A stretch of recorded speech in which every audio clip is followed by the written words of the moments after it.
Salam sejahtera. Nama saya Diroshin Analaki Indiran. Umur saya 12 tahun. Saya dari SJKT Ladang Serkau. Membaca itu jambatan ilmu. Dengan membaca ilmu pengetahuan, kita akan bertambah baik. Amal membaca juga boleh meningkatkan perpendaan kata. Selain itu, kita juga dapat memanfaatkan masa lapang dengan lebih baik. Baru-baru ini, saya telah membaca sebuah buku cerita yang sangat menarik. Saya sangat teruja apabila membaca setiap buku surat buku tersebut. Ini adalah kerana terlalu banyak informasi, ilmu, dan pengajaran yang terdapat dalam buku itu. Buku yang saya baca itu bertajuk Interaksi di Alam. Begini rupa bukunya. Cantik kan kulit buku ini, kawan-kawan? Buku ini mengandungi 110 buku surat dan sebanyak 12 bab. Penulisnya bernama Amran Cik dan ia diterbitkan oleh Pena Pro Sendirian Berhad. Buku ini mengisahkan cerita berunsurkan sains yang melibatkan manusia dan haiwan. Buku ini juga sesuai dibaca oleh murid-murid tahap 2. Cerita yang ditulis sesuai dijadikan bahan bacaan tambahan kepada murid-murid pada waktu senggang. Buku ini juga dapat memupuk minat kepada murid dalam bidang sains.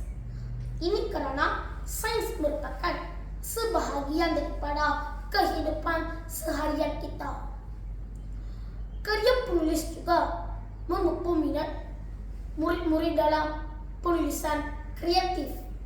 Bahasa yang digunakan dalam buku ini juga mudah untuk dipahami dan ilustrasi turut disertakan pada setiap bab. Teknik penceritaannya amat menarik dan komedi. Watak utama dalam cerita ini ialah Dr. Hadi dan Hanif. Mereka berdua ini ialah ahli saintis yang berdedikasi.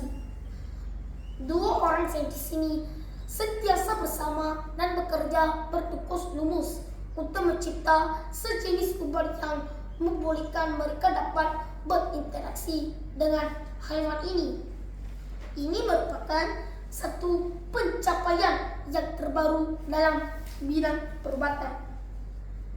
Mereka mencipta ubat kapsul untuk 3 ekor, yaitu kambing, ayam jantan, dan lembu, supaya mereka dapat berinteraksi dengan haiwan-haiwan itu.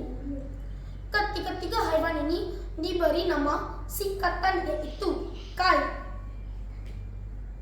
Pada mulanya ciptaan ubat mereka pertama itu hanya membolehkan KAL memahami bahasa manusia sahaja dan tidak dapat berinteraksi.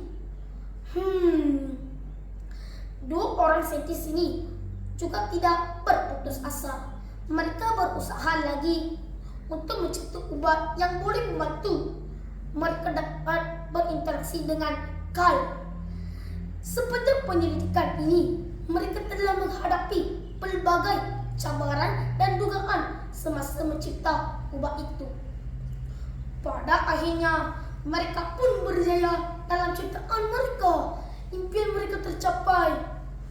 Ketiga-tiga haiwan ini dapat berinteraksi dengan mereka.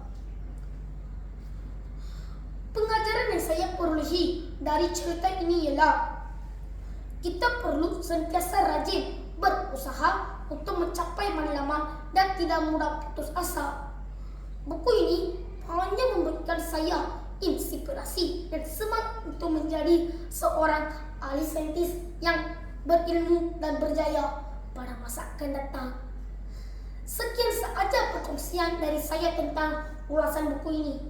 Semoga ia akan dapat menarik minat Anda untuk membaca buku ini. Sekian, terima kasih.